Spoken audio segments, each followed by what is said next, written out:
भूत महल का बादशाह 11वीं किस्त। सूरजमुखी के बड़े बड़े फूलों के दरमियान से एक एक बालिश की खूबसूरत और नाजुक परियां नमूदार हुईं। ये तमाम परियां सफ़ेद और चांदी की चमकते नाजुक परों के साथ सूरजमुखी के फूलों से निकलती चली आईं और हाथ बांधकर दारा के सामने हवा में मौलिक हो गईं। परियों की मलका ने ताज़ीम के बाद अर्ज़ की, आलम पनाह, हम आपसे इंसाफ के तलबगार हैं। दारा जो हक्का बक्का ये मंजर देख रहा था, इसकी बात सुनकर मज़ीद हैरान हो गया। उसने सोचा कि वह इन नाजुक और खूबसूरत मखलूक की मदद कैसे कर सकता है।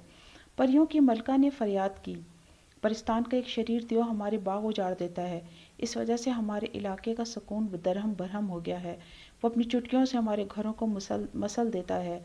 खुदारा हमें इसके शर से निजात दिलाई जाए। हम हमेशा आपके एहसानमंद रहेंगे। दारा को गुज़श्ता नाकाम तजर्बात के बाद अब किसी पर भी भरोसा करना मुश्किल था। वो परियों को भी भूत महल का ही वफादार समझ रहा था। वो सोचने लगा कि बज़ाहिर मासूम और नाजुक नज़र आने वाली परियां न जाने किस नई मुसीबत का पेशखामा साबित हों। परियों की मलका ने दारा को गुमगु में देखा तो नहायत अदब से फिर दरख्वास्त की, जहाँ पना इस देव ने हमारी खूबसूरत झील में मिट्टी का तोदा गिराकर इसे बर्बाद कर डाला है। अगर आपने इस देव के शर से हमें हमेशा के लिए निजात दिला दी तो हम हमेशा आपके ताबे फरमा रहेंगी। दारा ने कुछ लम्हे सोचा, फिर शरीर देव को अपने सामने हाजिर होने का हुक्म दिया। कुछ ही देर में सूरजमुखी के खेत के पीछे कुछ ऊंचे और घने दरख्तों के पीछे से एक हैबतनाक बड़ा चेहरा नमूदार हुआ।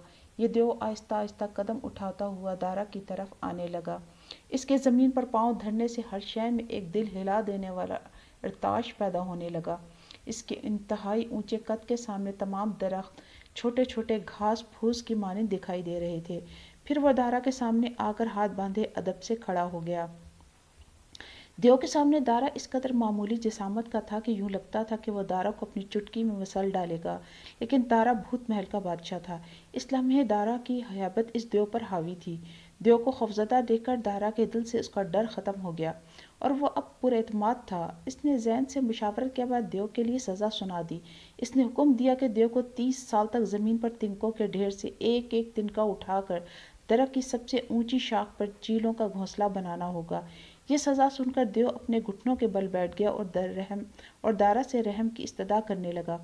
इसके गिड़गिड़ा कर रहम की फरियाद करने से हर शय थरथराने लगी और ज़मीन पर ज़लज़ले की सी कैफियत तारी हो गई। दारा ने देव पर रहम करते हुए इसकी सज़ा में 5 साल की तखफीफ करके इसी वक्त सज़ा पर अमल करने का हुक्म दे दिया। देव के लिए एक ऐसी सख्त सज़ा थी कि दारा के दरबारी और परियां दारा की दानिशमंदी और इंसाफ पसंदी के कायल हो गए।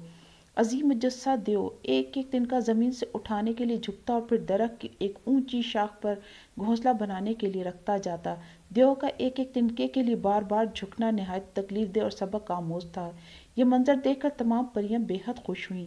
परियों की मलका ने इत्मीनान की सांस लेते हुए दारा से कहा, जहाँ पना हम आपके इस फैसले से बहुत खुश हैं। क्या हम आपके इस एहसान का बदला चुका सकती हैं? दारा को यकीन होने लगा कि वह इन परियों पर भरोसा कर सकता है। इसने कुछ तवक्कुफ के बाद परियों की मलका से कहा, मैं दरअसल इस भूत महल का बादशाह नहीं बल्कि एक कैदी हूँ। मुझे यहाँ बादशाह बनाकर और मेरे एक दोस्त को मेरा ही मुहाफिज बनाकर मुझ पर निगरान बना दिया गया है। एक दोस्त को चोर और एक को कैदी बनाकर हम सबको अपने चुंगल में फंसा दिया गया है।